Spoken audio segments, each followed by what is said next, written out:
tonight we are going to make a pork tenderloin roulade with a mushroom soup, a 3-cheese mac and cheese, some sauteed broccoli slash broccolini. I've got a little bit of both, and some homemade sourdough bread. So let's start by getting our sourdough bread in our Dutch oven and baking.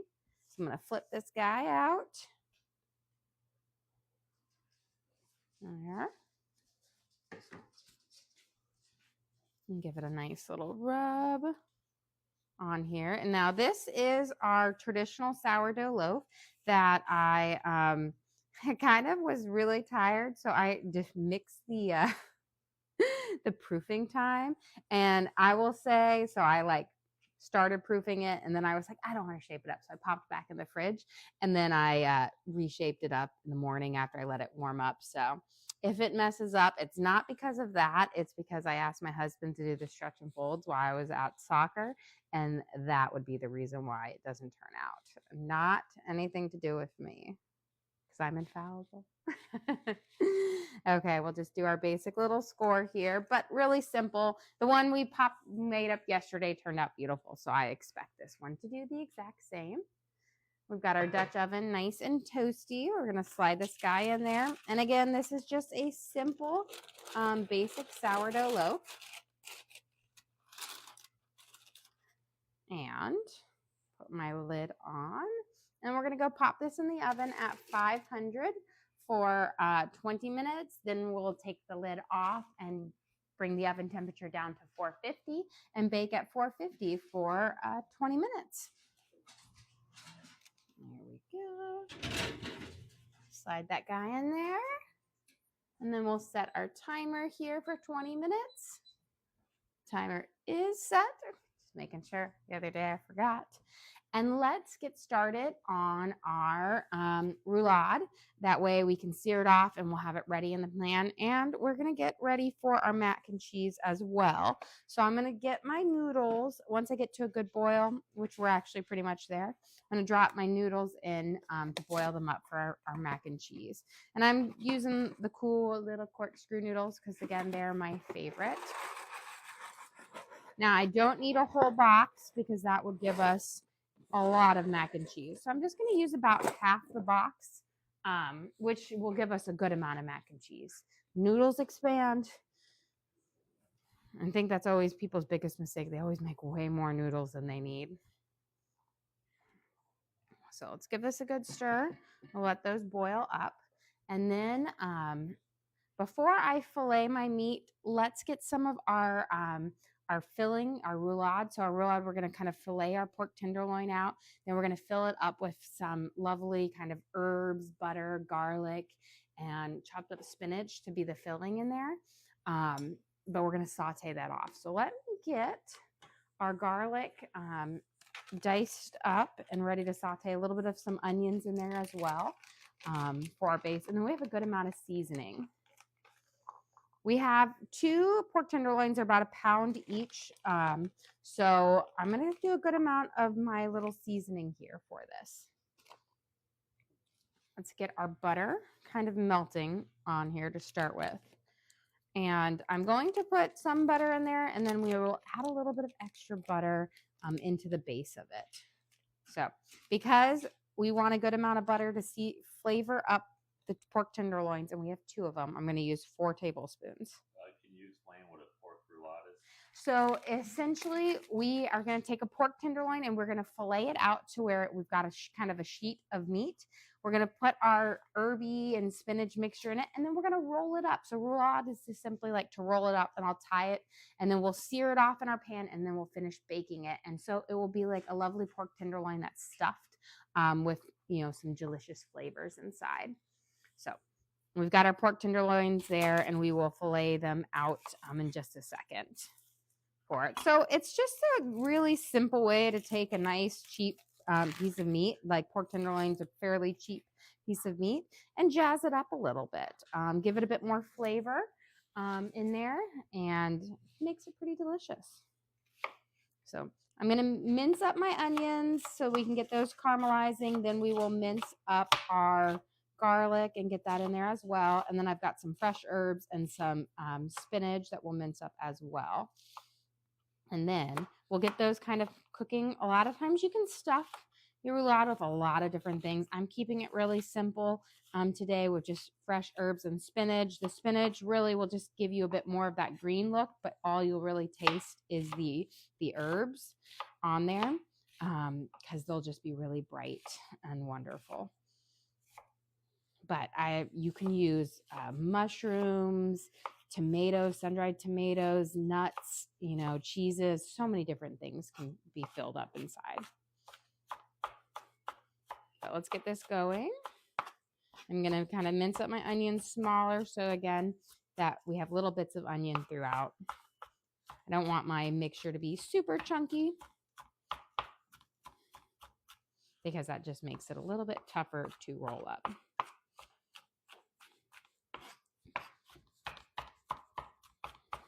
There.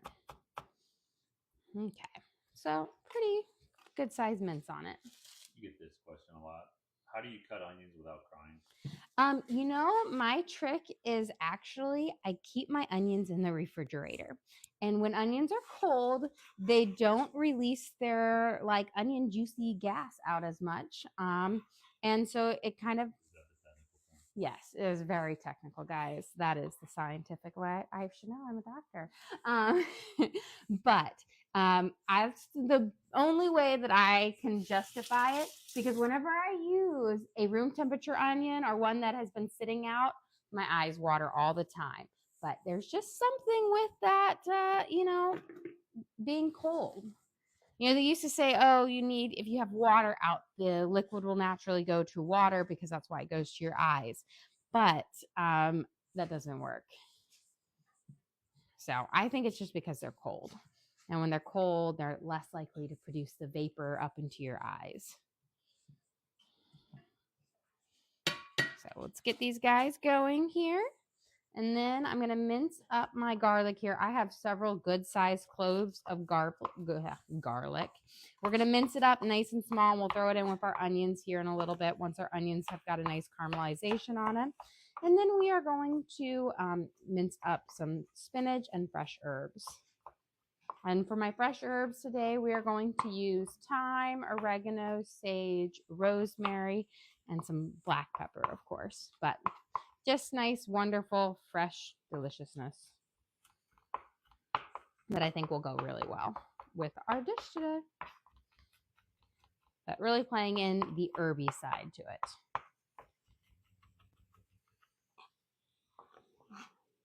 And then we'll get our garlic minced up nice and lovely. And Hey, you got a question? You have your doctorate? I do. I have it in nothing like super exciting, just education. That would be my undergrad. Educational leadership and policy. I have lots of degrees, and I always sit there, and I took a break, when I was pregnant with my fourth, I decided to kind of step back from teaching. But I was a teacher. I worked at the university, and I kind of loved it. But I worked with both young children with disabilities as well as undergraduate and graduate students. And I would, train them on how to work with children, how to develop curriculum, implement their practicums and whatnot. And I really enjoyed it. And then I also worked with international students, and I loved it. But when I got pregnant with Teddy, I decided that I wanted to spend a little bit of time at home with my kids because I had worked through my first three. And then Jack came along and kind of reset the timeline. So I've just been home with them because it's been really nice and the opportunity presented itself. And I will say it has worked out well for our family because with kids and sports, and I really can't wait until my oldest can drive because that will be so much easier because I feel like we're chauffeurs now, just taking kids everywhere, whatnot. But that's there. But I did love teaching and stuff like that. It was a lot of fun. Dedicated a lot of my life to that. Okay, our onions are getting a lovely kind of caramelization on there. And we're going to add in our garlic here. We'll let that saute for a second. Again, we have probably 2 or so tablespoons of freshly minced garlic going in here. About 1 per tenderloin. We'll let that kind of caramelize up. It smells wonderful. But this is going to really flavor our pork tenderloin from the inside out, which is going to be so delicious because it's going to really seal in those flavors. And then we've got some spinach that we're going to chop up and add in there.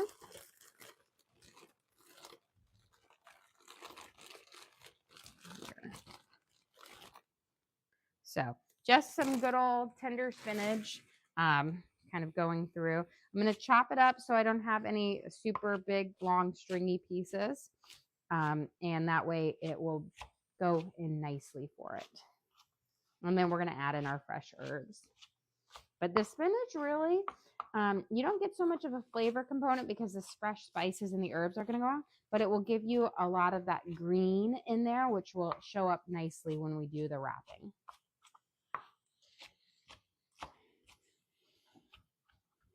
So I'm going to mince this up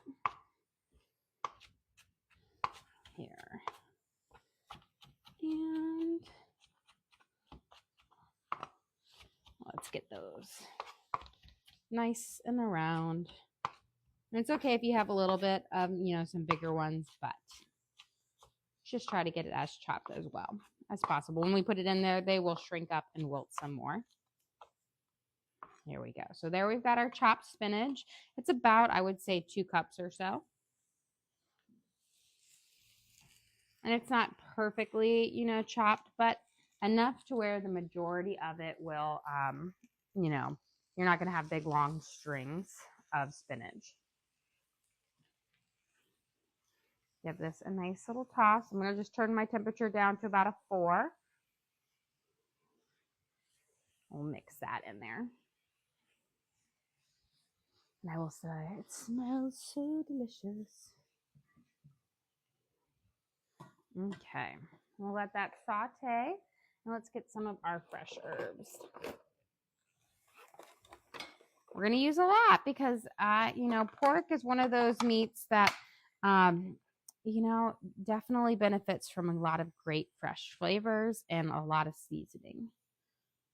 So we've got a good amount of rosemary. I'm going to put in this is going to be about a tablespoon of fresh rosemary. Now, if you can use dried herbs on this, you're just going to have to minimize the amount that you're going to use because dried herbs have a bit more kind of kick to them, a little bit stronger in flavor because they're essentially more of it per the amount, but they've been dehydrated. We've got some fresh sage here. So I'm going to just take off some of these nice leaves. Sage is that nice fuzzy herb, but it will give you this really nice earthy flavor. I picked up some sage because we're also going to be making some lamb dishes this week. And sage and lamb, I feel like they're a happy couple. They just work really well together. Some fresh thyme and then fresh oregano. So we're going to pull off these leaves as best we can. This is always the part about working with fresh herbs that isn't as fun is the getting all of them off their little twigs. And that's just simply like, yes, you could leave some of the more tender of the twigs in, but you'll get that texture, that rougher, chewy, sticky-like texture. Okay. A couple good ones. I'm going to get a few more in here and then oregano. There we go. So I'll have about a tablespoon of pretty much each of these fresh herbs in there, on there. Now, I will say if you don't like a certain herb or stuff, like you can always cut that out. Just do what you like. There's no like rule that you have to use every herb. And a lot of people will stick with just the basics, onions and garlic to begin with, and then slowly move on. How was the brunch today? Oh, it was delicious. It was simple but delicious. And although it was really funny, Torrin, my my 14-year-old son, he was like, you know what was missing from this omelet, Mom? He goes, I could really use some sweet peppers. And I'm like, of course you would. Of course you would like sweet peppers, and you would give me that comment that you needed some sweet peppers in there. But it was really delicious. The boys all ate it really well. My girls, them, they're always the more challenging ones. They ate the muffins and the potatoes and stuff like that. Well, not Evie. Evie did not eat the potatoes, but after her soccer practice this morning, I took her to Starbucks, which, she is a great lover of all of my kids. And I have to say, my children have a Starbucks issue, and that was started because me. I do love good old Starbucks. When my littlest ones, like Jackie doesn't quite know the menu yet, but when Teddy is like, oh, get me this and get me that, and I'm like, you shouldn't know the Starbucks menu at 4 years old. Give this a good stir. And then let's get these fresh herbs minced up. So you can see we've got quite the bundle of fresh herbs here. We're going to mince it up nicely. We'll toss it into our spinach, and then we'll throw in a little bit of garlic, salt, and pepper to season it up, and then we'll put this inside our pork. We'll have that going. And you got a question? What's in the skillet so far? So in the skillet, we have sauteed up onions, fresh garlic, and spinach. And then we're going to have to add in this lovely bundle of fresh herbs, which is rosemary, thyme, oregano, and sage. So these are going to be all of the wonderful flavors that are really going to make the pork tenderloin pop. And the nice thing is they're going to help keep it nice and juicy too and flavorful. What's your favorite drink at Starbucks? My favorite drink at Starbucks, there's a couple, and it just depends what time of the year is. So I really love the green tea, like the matcha frappuccino. I know it's like a weird one, although they've changed their recipe a little bit, so it's not exactly what you order. I have to change it to make it back to how it used to taste. I have very discerning taste when it comes to it, but that is my favorite. Probably my favorite is the one. It's the one I always ask for my birthday and whatnot, because it's like a dessert. It's like a milkshake, but it's so good. But I do love, during the fall, I like to get the chai tea with oat milk and pumpkin spice, like the pumpkin spice syrup on it. I don't actually like coffee, so there is no coffee in any of my drinks. They're all like the bougie drinks, and then I really like the mango dragon fruit refresher with water, no lemonade. Those are like my three that I absolutely love. Now, sometimes my kids, apparently there's these trends on these like super, like 15,000 ingredient drinks.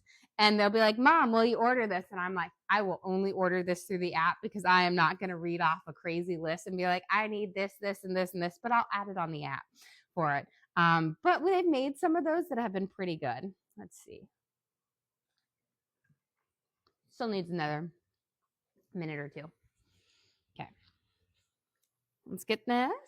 And, before I get my hands all on that, let's season this up, and then we can let that kind of sit. I'm going to put a little bit of garlic salt.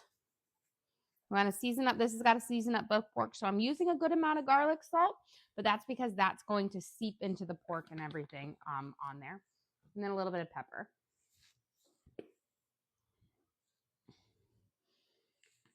Okay. Give this a nice little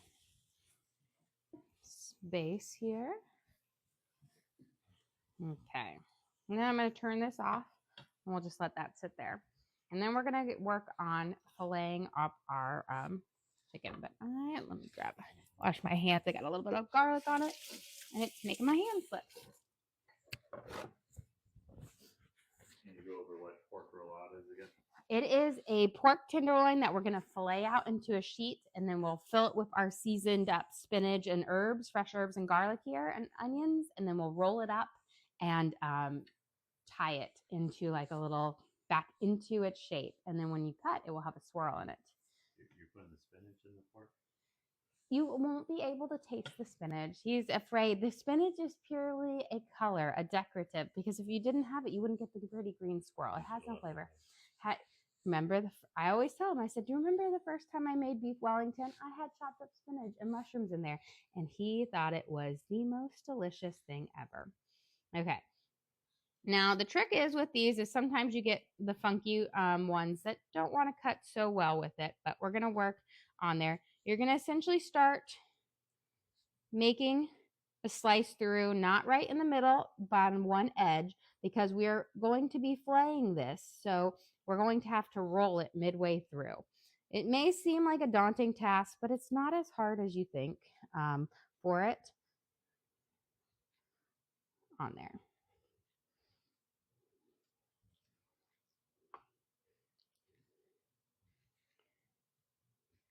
And I will say sometimes the bigger, thicker ones are a little bit easier to do because they're not as awkward shaped, but you can still do it with these cheaper ones on there. And look at this. This should be enough to allow me to fillet it out. You've got this nice thin piece of meat here. So it's not just cutting it in half. You don't cut it in half. You're essentially cutting it on like a 3/4, and then you're going to roll it up. So I'm going to look at my meat and see where the best starting point is. And then I kind of pick there. So because I have funky angles here, we're going to start right here. But you see, I'm not starting in the middle. I'm starting right here, and I'm not cutting all the way through. You're kind of cutting, and then you're going to cut down most of the way, and then you're going to turn almost like you're making like, a corkscrew, like a little maze that you're going down in like a nice little swirl through. And then we'll cut a little bit more on here. And then kind of roll it in a little bit more. And that way when we do it, we can roll it right back up. And then a little bit more. And looks like we're pretty good timing here. I'm just going to cut that one out so that we can have our thing. So we should have our nice little base here. Again, nice, long, skinny piece that we can stuff up and roll on there. Okay, I'm going to wash my hands, and then we're going to go take the lid off of our sourdough. And then I should be able to do, our noodles should be ready, so we can take those out as well. And then we'll get these guys rolled up and seared. Here, get my hands dry. I'll get my little kitties on. Meow. I hear ya. And we've got our sourdough that we've been baking for 20 minutes at 500. We're going to take the lid off. Look at our beautiful little bake here. Always like to slide that out. Nice little pop and wonderful. My husband would like to remind you guys that he did the stretch and folds on this loaf, which is why he thinks it's, turned out excellent. Okay, we're going to turn the oven down to 450, and then we'll bake for another 20 minutes. And that will give us a nice kind of golden brown look to it. Okay, let's get our noodles strained, and then we will make, we'll finish up with these roulades so that we can stuff them, tie them, sear them off, and pop them in the oven. So let's get this guy going.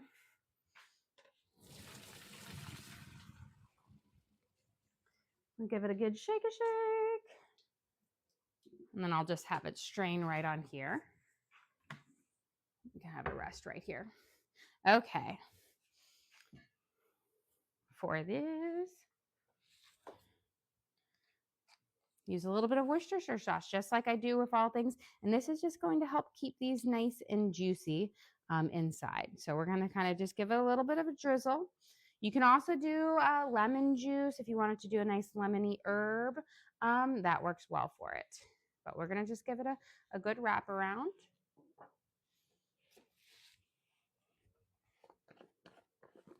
Got a little bit of garlic salt. Just a little bit extra. And then let's get our base in here. Now I'm keeping this really simple with just our kind of our spinach and herb in there, and then our onions. But again, you can do so many different things can go in this. We'll spread it all out, but I'm just going to first scrape it all on here for both of them. But you can add cheese, nuts, sun-dried tomatoes on there, but I'm keeping mine, again, more of just a very herby base to it. Very simple. And then once I have them on there, I'll spread it out, but I just want to get all of it. And then we'll sear them off real quick in our pan, and then they'll go into the oven to finish up cooking. And these do not take very long to cook up after you seared them off, which is also another nice thing about it. Okay. So, and it is warm, but not too hot to where you can't touch it. Now I say that, and my husband would be like, "That's so hot." I don't sound like that. That's what he claims. Okay. Now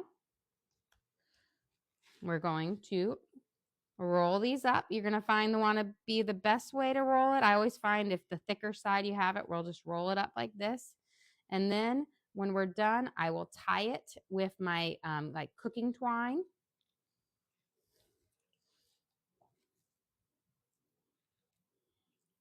So I'm just going to see which one. That one's the nicer one. So essentially you're rolling it back up to where it goes back into the shape that you cut it off with. You have a question. What kind of meat is that? This is pork tenderloin. So they're just like 1 pound little logs of pork tenderloin. It's a great way to jazz up a really inexpensive meat, and gives you just something a little bit different. You don't need a lot of crazy cooking skills to do it, or knife skills. You just have to practice and you'll get it there. I say, sometimes it can be a little tricky cutting through, but once you've done it, like the first round, it gets easier. I'm probably going to use about 4. This is cooking twine for each one. Now, you don't have to use cooking twine. You could probably use a toothpick to hold it together if you don't have it, but I find that the twine just works a little bit better. Lily sent you a cowboy hat and a mustache. Yeehaw. Well, thank you, Lily. We appreciate that. Let's get these guys. They don't have to be perfect. I'm not wrapping a present here. I'm just cutting them all up so that I have them on it. And then I'm just going to use 4 for each one to have it. And we're just going to essentially tie it around each one, just like this. And then when you're done, you'll just, tie it off, or like cut them off when you're cooking. Just like, with roasts and whatnot, if you've, ever used a boneless roast and they've got it, tied up, this is essentially the same thing. And this is just going to hold all of this deliciousness together. No specialty knots, just a good old tie.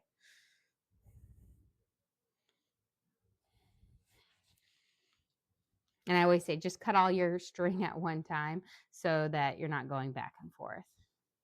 And Paula sent you a gift. Well, thank you, Paula. We appreciate that. And can you go over what the filling is?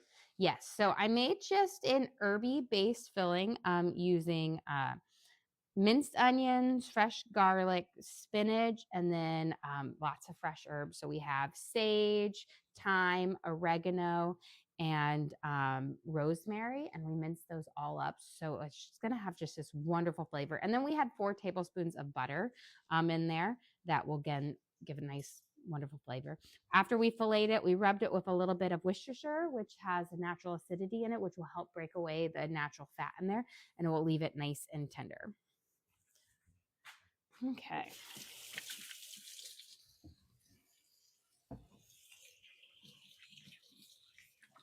Get these guys, my hands washed up. And then what I'm going to do is we are just going to pan sear this really quick right back into this herby plate. And then we'll put it on a baking sheet and then we'll bake them up on here. I'm going to put a little bit more butter. You could do olive oil if you want, butter tastes better. And we're going to use a good amount because, again, we've got 2 big fillets here that we want to saute. So once those are nice and sauteed, or the butter's melted, I'll drop them in. We'll do a high heat sear on the outside of each one, and then we'll pop it in there. But I'm going to slide this right over here so that we can work on our soup. We're going to make a mushroom soup. So let's get our onions going for that. And then we will get our mac and cheese ready and our broccoli and everything kind of cooked up. So we're going to do essentially like a creamy mushroom soup. I'm just going to use baby Bella's, but this is one of those soups that if I have chanterelle mushrooms, I will use chanterelle mushrooms because I love them. But this year, Costco did not have their cases of chanterelle mushrooms, which is always sad because it's one of those bougie ingredients that they typically bring out like October to December-ish until they're like completely sold out. And they did not have them this year, so I don't know if there's a shortage or whatnot. But I was a little bit sad. And I searched high and low, and they were not there. So maybe it was just here. For our soup, I'm going to do kind of long, stringy ones in there because it's going to have a nice caramelized mushroom, onion, and garlic base for this soup. It's very simple, but delicious. And we're going to use a vegetable bouillon and then some heavy cream for it on here. So we'll get this going. Our butter is almost nice and toasty, just a little bit left before we sear off our little pork tenderloins, and then we'll pop them in there.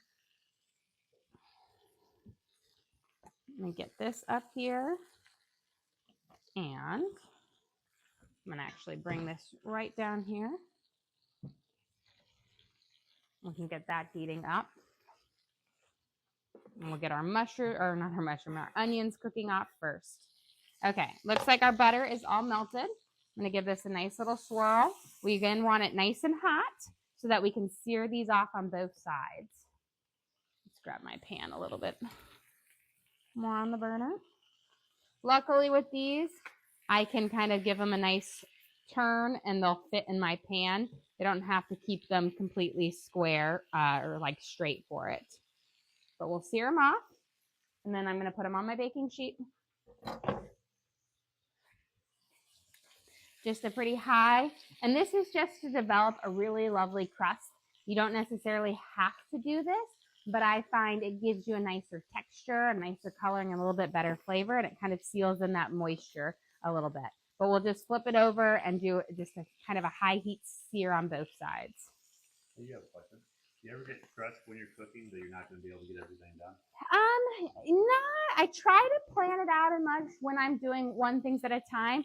Now, sometimes when I'm making like my big holiday feasts or whatnot, sometimes I'll misjudge things and then things can, go on there. But most of the time, I will say I can get it there. Now, I have been asked to like kind of cater a couple of things, and sometimes that can be stressful because I'm like, oh, I can get this done. And I always shortcut myself by like an hour. And I always am like, okay, next time, remember, you need an hour more time to do it. There we go. So look at that beautiful, nice little sear on it. And how many people do you feed on average? On average, I feed between 7 and 9. Tonight we're feeding 9 on there for our like things. But we also have like our nieces and nephews here a lot. So those are 2 more mouths on there. So sometimes up to 11, but little mouths don't always equate to being the same as one big person mouth. Although some of our big people mouths eat a lot, depending on what it is. If it's steak, they eat a lot. If it's a veggie soup, they eat lightly. Here we go. Get our onions going. And then once that's seared off, we'll get that on there. I'm going to start slicing up our mushrooms so that we'll have our mushrooms ready to go in there for this. I've got a bunch of baby Bellas, and I'm just going to do a nice thin slice. We've got a little over a pound of mushrooms here. You can definitely use pre-sliced, but when you slice them yourself, I can go a lot thinner, which means I'm going to get a better saute on them and a a lot more flavor, and they stay fresh longer. And I will say, whole mushrooms are typically, on average, cheaper than sliced mushrooms. And what brand is your knife? This is a Woodstock Classic brand, and I have had this knife for going on almost 17 years. So it was a wedding present from my siblings. All went in together to get me a nice Woodstock knife set for my wedding. And I will say it stood the test of time. They are all great knives. I've never had to buy another knife since then, except the one of my knives that my kids threw out in the pizza box. Other than that, but I love them. The Woodstock makes this classic one, which is my favorite. They have a good heft to it, but they have a more affordable one, which is called the Gourmet, which kind of is interesting because you would think, oh, Gourmet fancy. It's not. It's their more affordable one. And the main difference, they're both very, very sharp knives, but the main difference is that it is, look at that beautiful sear on it, it's a lot lighter, so it doesn't have as much of a heft. Okay, pop this on here. We're gonna go pop these in the oven. I'm gonna give a little bit of this drizzle of this herby butter over the top of it. There we go. And I'll just set this to cool right here for a second. Let's go pop this in the oven on there. But that flavor from all that butter and the meat searing, I poured back onto it because, again, pork can be a very, if not cooked right, can be a very dry meat. But we're going to make it lovely and delicious. We're going to slide this. I'm going to just move this one over just a smidge. I'll go wash my hands. I'm just going to slide it right under there. That's going to protect it from some direct heat, and we'll get our sourdough out. But that's going to need about 15 or so minutes to cook up. We seared it off. It's, again, not a very thick pork tenderloin, so you don't need to cook it for too long. And the one thing you don't want to do is overcook it. Okay. We are done with this pan. Do you ever bake your mac and cheese? I'm going to bake it onto this. So yes, I like to bake it to get that nice little golden kind of syrup on it. That cheese melt on it, which is the best part of it. So we are going to bake it here in just a second. I'm going to start making a roux for it because we're going to do the one where we make a Mornay sauce, and then we'll add in our noodles after that.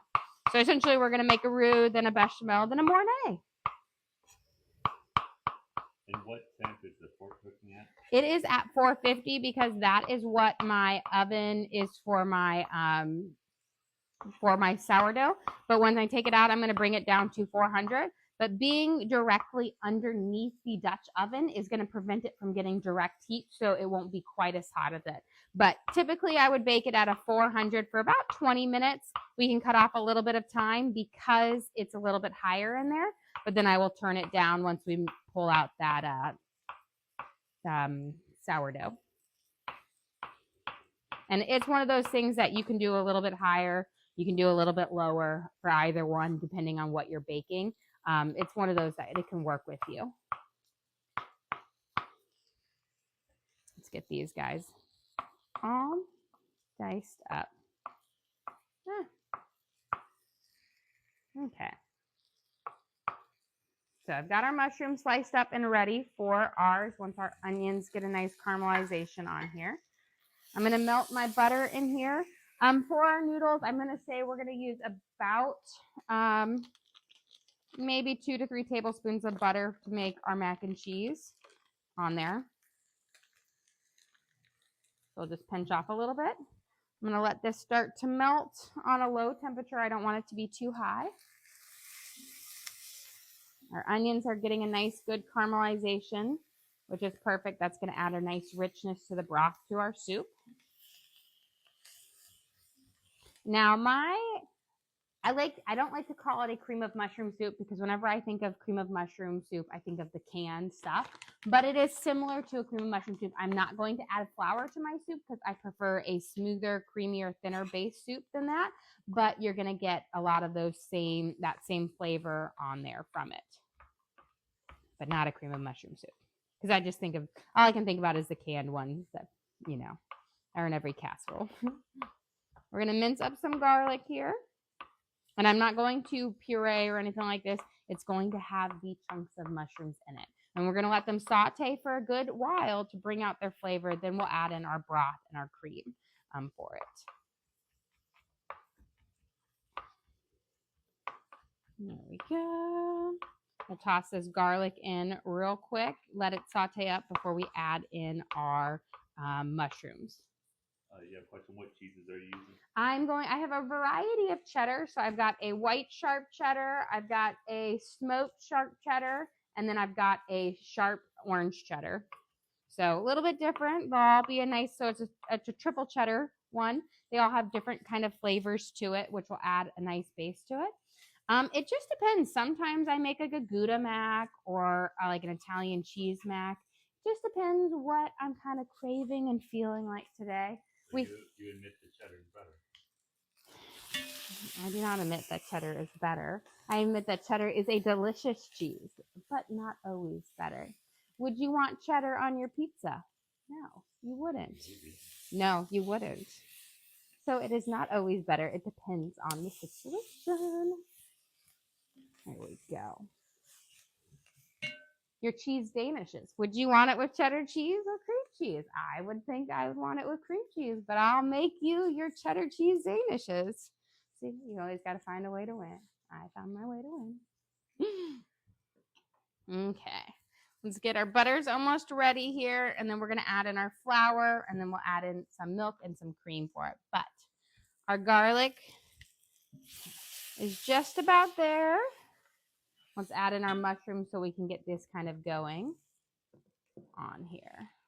There's a good amount of mushrooms on here, but we'll get them nice and toasted up, and they will make a delicious base for our soup. They will shrink down quite a lot. So they'll come down to about half this size. So while it may seem super full right now, they will disappear.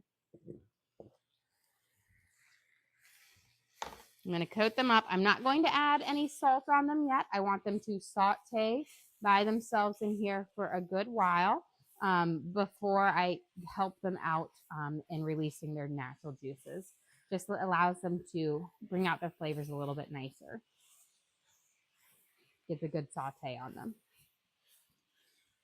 Okay. Judy, since you get the masquerade. Oh, thank you. We appreciate that.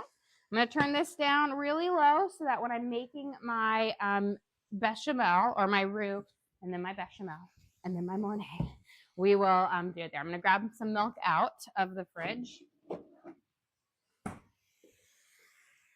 Since I used about 2.5, 3 tablespoons of flour, I'm going to use butter. I'm going to use equal parts of the flour to make this. Let's see. Which will be just under 1/4 cup. And I'll whisk it and then I'll see where it looks. So when you add your flour and butter together, this is called a roux. And this is your base for a lot of sauces, gravies, gumbo. And so it's really simple basis. It's just butter and flour, and you let it, cook for a little bit. So I'm going to let this sit here for about a minute while we go grab our sourdough out of the oven.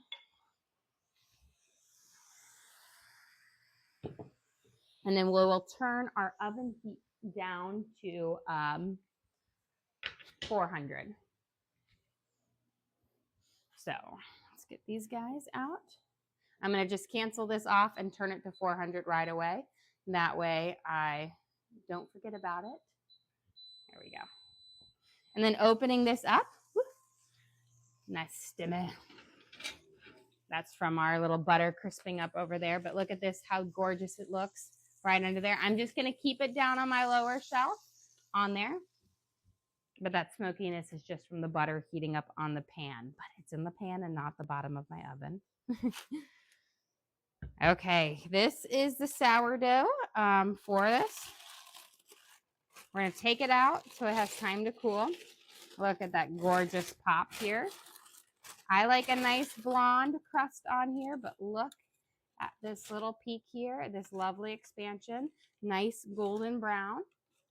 Have that resting right there. With sourdough bread, it needs to sit for about 5 to 10 minutes before you cut into it to let the steaming come off so that you don't have a gummy sourdough on there.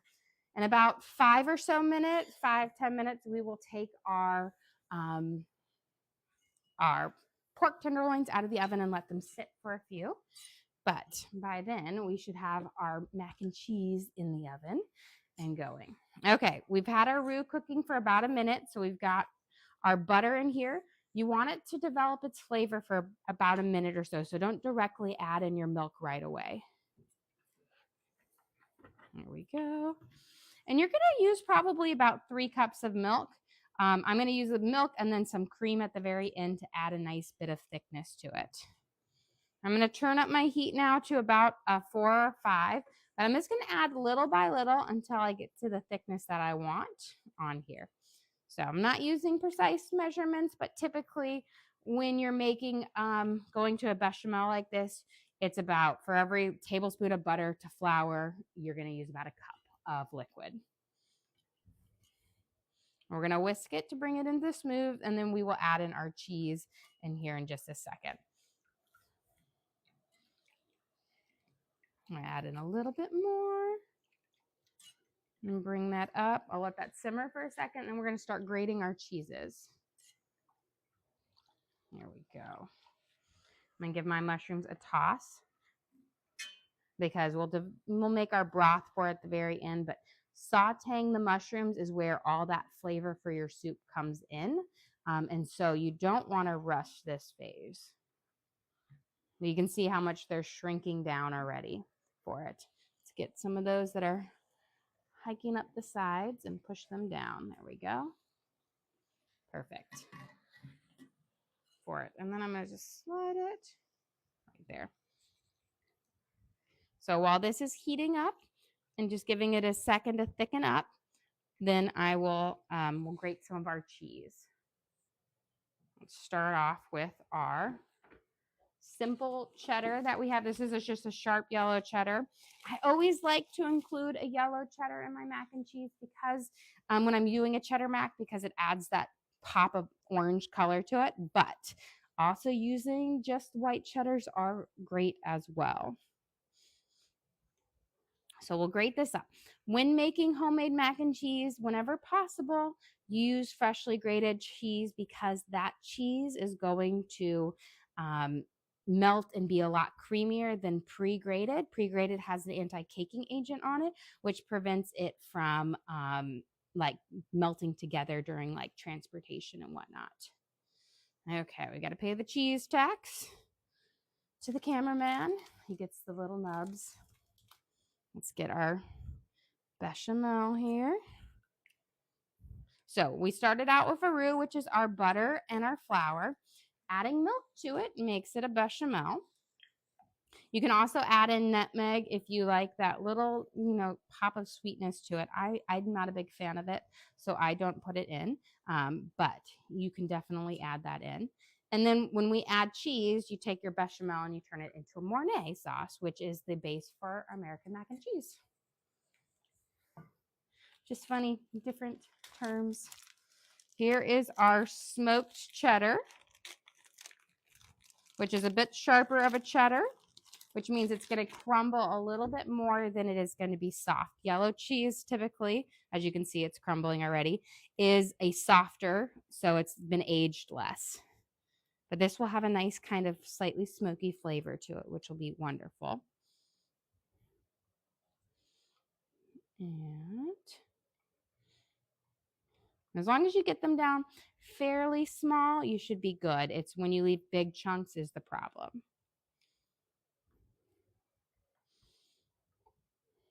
So crumble those up a little bit.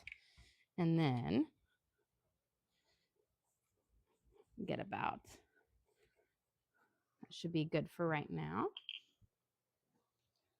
Let's get this a good whisk. And then let's get some of our last sharp cheddar cheese in here.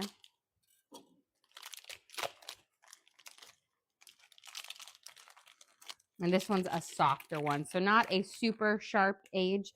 I, again, like to have a little bit smoother cheeses, gives you a slightly more creamy melt to it, but the sharper cheeses give you that stronger flavor. So there's a turnoff. So it's great to mix your ages to where you have some sharp with some of the creamier, smoother ones. That way you have a good base, because if you stick with all the sharp, super aged cheddar cheeses, you will have a slightly, not as smooth of a mac and cheese. Okay, should be a good starting point. We're going to mix. So here's our base of our sauce. You can see we've got a nice thickness to it. I'm going to add a little bit of cream now, which will give it a nice, slightly richer, creamier base to it than just milk. But we don't need much, but a little bit is just going to bring a bit more flavor in. And then we're going to add in part of our cheddar cheese, or orange, part of our white cheddar, and then part of our smoked cheddar. And then we're going to whisk this together. Again, keep your temperatures nice and low. That way we'll have a good kind of base for it. Marla, since you get. Well, thank you, Marla. We appreciate this. And then we're going to put our noodles in, and then we'll add the rest of our cheese on top for it. And then we'll pop this in the oven to kind of melt and pop up. We'll pull our pork tenderloin out because that should be just about ready on there. And we'll kind of finish up with everything. You want your pork tenderloin to sit for about 5 to 10 minutes once you come out, so that those natural juices will seal into your meat, versus if you try to cut it, as soon as you take it out, all of the juices will seep out, and that will leave you with a very dry pork tenderloin. So let it sit there. Let's get this mixed in. I'm going to turn off my heat now on there, and we'll give it a good toss. Beautiful. I'm going to add just a pinch of garlic salt for a little bit of flavoring, about a teaspoon, but you don't need to add too much because the cheese is going to make it already salty. There, look how wonderful and creamy this is already. Turn that heat off. And then I'm going to add in a bits of my cheese just to mix it on underneath. Gives you a nice little cheese pull, and then we'll put the rest on top.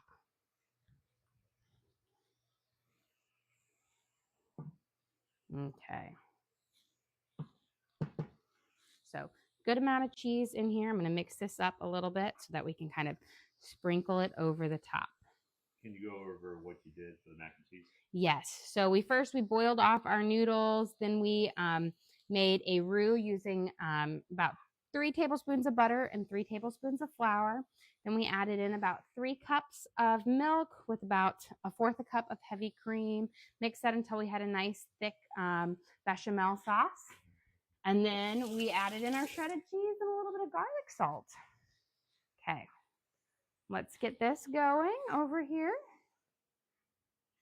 And we're going to pop this in the oven. This just needs to be in there until it melts up. Let's see, we're going to probably have a little bit of a smoke from that butter. Not too bad.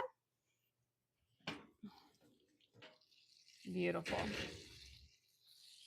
going to take our pork roulade out, and we're going to let it sit and just continue to kind of cook internally, just like you let your meats rest.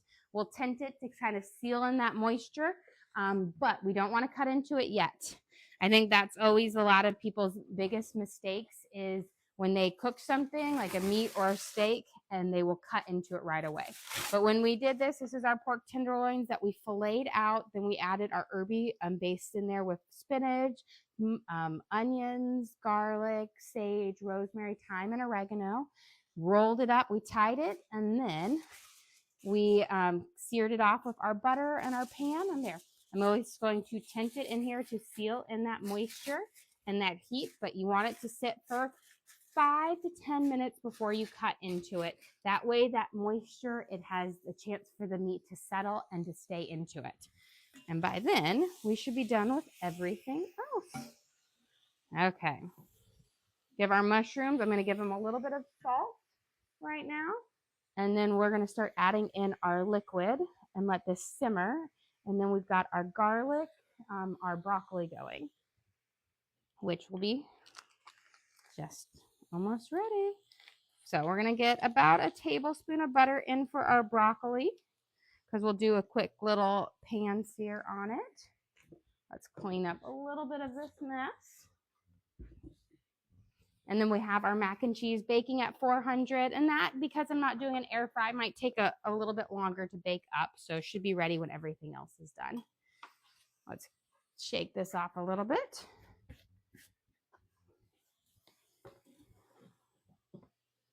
Get our butter and a little bit of our broccoli going here. So I'm going to mince up some garlic for our broccoli. It's actually a mixture of broccoli and broccolini because I had a little bit of both. And I was like, you know what? They're close enough together in the same family that we can just combine them as one veggie dish tonight. So we're just going to do like a sauteed garlic broccoli-ish, you know. It's so funny. I love broccolini more. My kids and husbands love broccoli more because they say it's easier to eat broccoli. It has less stalk. And I'm like, but the stalk part of broccolini is so delicious. And they're all, but I swear, they eat their broccoli like dinosaurs eat them, like little leaves off of the tree. Let's add in for our mushroom soup. I'm going to add in about a cup at first. And we're going to just scrape the bottom of this pan to kind of bring up. I'm not sure if I'm going to use all 4 cups of water, but we'll see. And then we're going to add in a scoop of vegetable bouillon for this. But a good scrape. But you see how it already has such a rich color to the base of it. And that is just from the mushrooms and really giving them a chance to saute. And just scrape off the bottom as we go. There we go.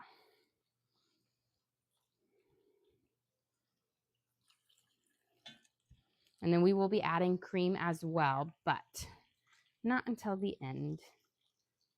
If you add your cream too soon, you can get it to kind of split in your soup, and it won't be as nice of a texture. Okay, I think we'll actually use all 4 cups. There we go.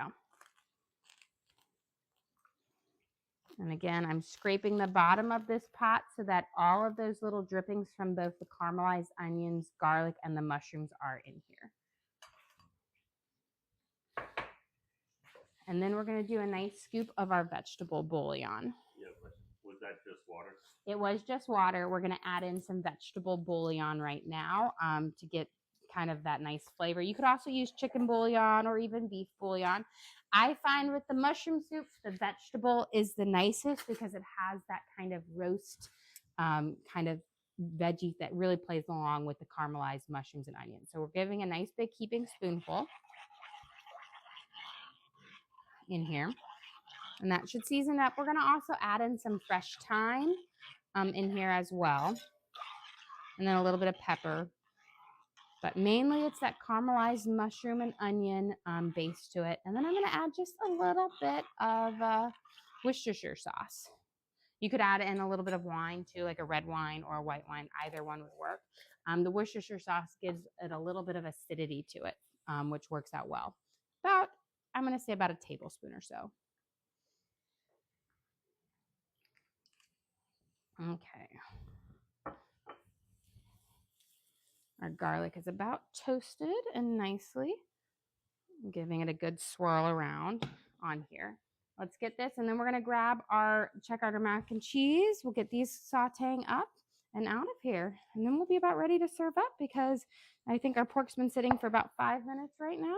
So it's got about 5 minutes left, and then we're ready, which is perfect because that's about as long as we're going to need to serve these guys up.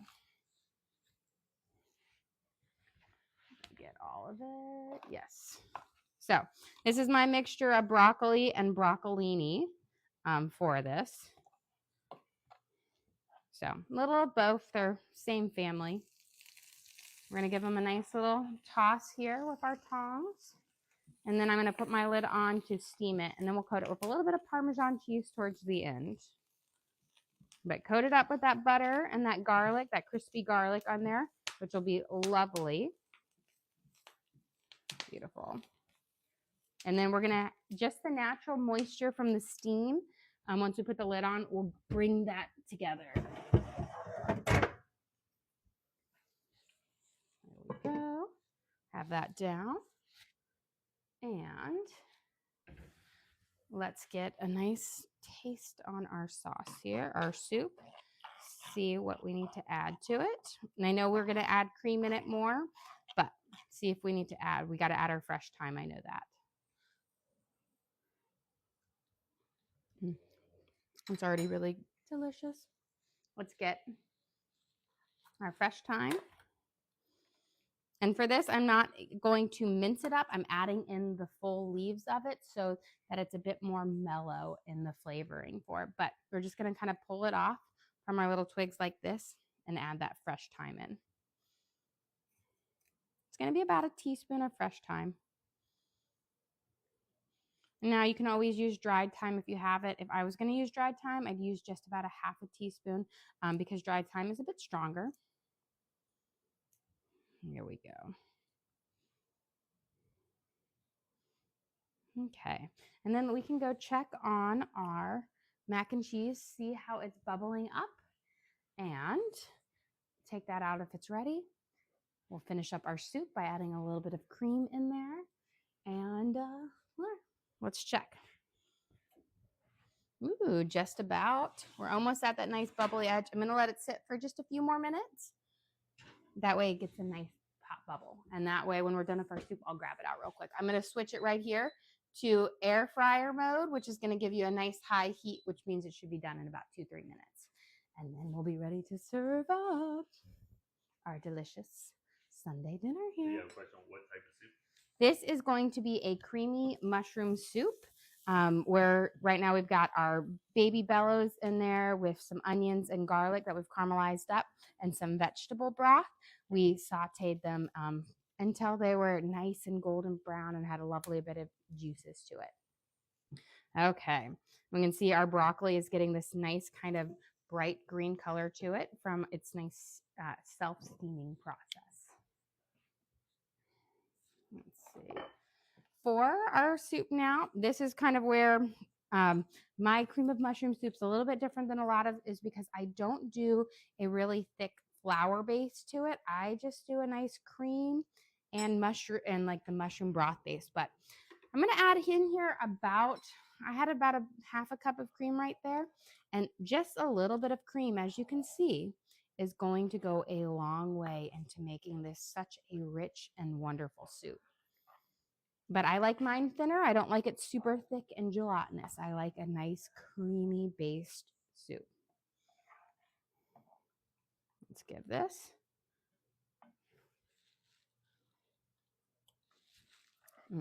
Delicious.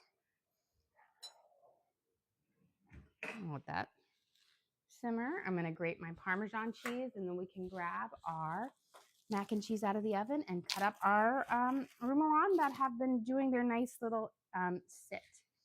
So very important, again, with your thing. I think a lot of people like to rush I'm going to give a little bit of butter in here.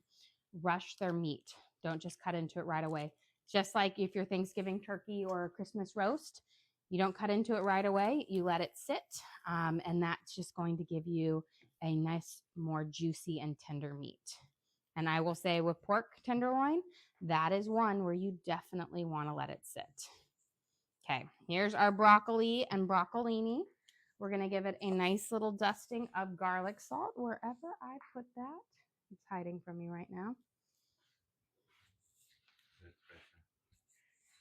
Haha. Okay, so a little sprinkle of garlic salt over the top to flavor these up, and then a little bit of Parmesan, because Garlic, Parmesan, broccoli is the best. We're going to put our lid on. We'll steam that up. I'm going to slide this out of the way. We can go grab our mac and cheese now. And I'm going to get ready to serve up here. Put my milk back in the fridge. Let's bring this down to a low simmer. And as I said, it won't take long for this to get our nice bubble on it, and it already has this beautiful crust. And that's what you want, that just perfect, nice little bubble on it. Now, for some people, they love to put breadcrumbs. If you're going to do breadcrumbs, you just kind of toss your breadcrumbs into a little bit of butter and garlic salt and sprinkle it over the top. My kids love a simple cheese layer on it, so we keep it simple here. But there's our mac and cheese. I'm going to grab my roulade that is sitting nice. You can see the steam just coming off the top of it. So that's what I'm saying. You just let it heat up. And it's just going to seal in that moisture and is wonderful. Tent it. That keeps the moisture in as well. We're going to bring these guys over here. And You post your recipes anywhere? we post the videos to all of our lives on the link on our page. So you can definitely watch and recreate our recipes from that. I do send out recipe cards a couple times a month for our members, but you can always rewatch those videos. And I am working on a cookbook right now, so hopefully that will be ready sooner rather than later. Let's give this a nice little stir. Beautiful. We've got that. You can see I'm going to turn this off. We've got our Parmesan cheese is melted. And I'm going to get cutting board out so we can take these remoulades out and we can cut them, or I'll cut one at a time for this.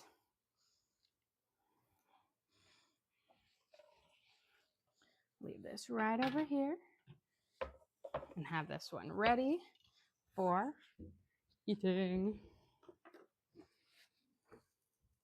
We'll just cut off, again, this is our string, our cooking twine.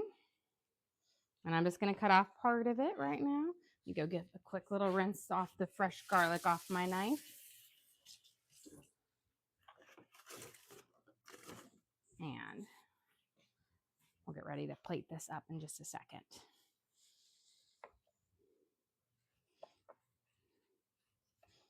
Beautiful.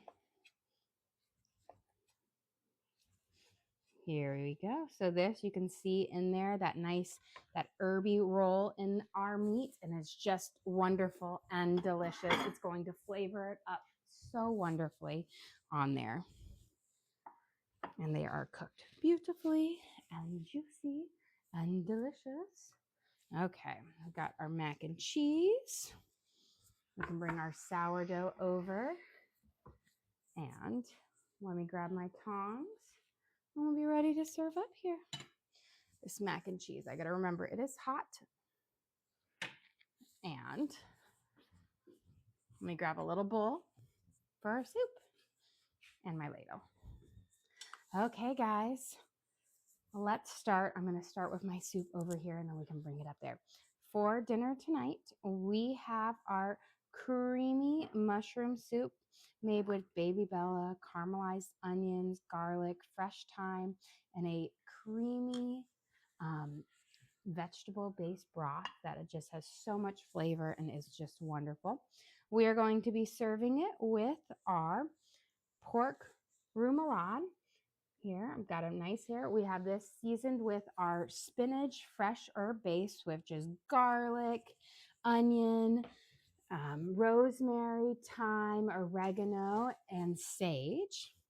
We've got our nice, look at this beautiful triple cheddar mac and cheese. So we've got orange cheddar, sharp cheddar, and smoked cheddar in there for just a wonderful, ooey gooey, delicious, cheesy mac and cheese.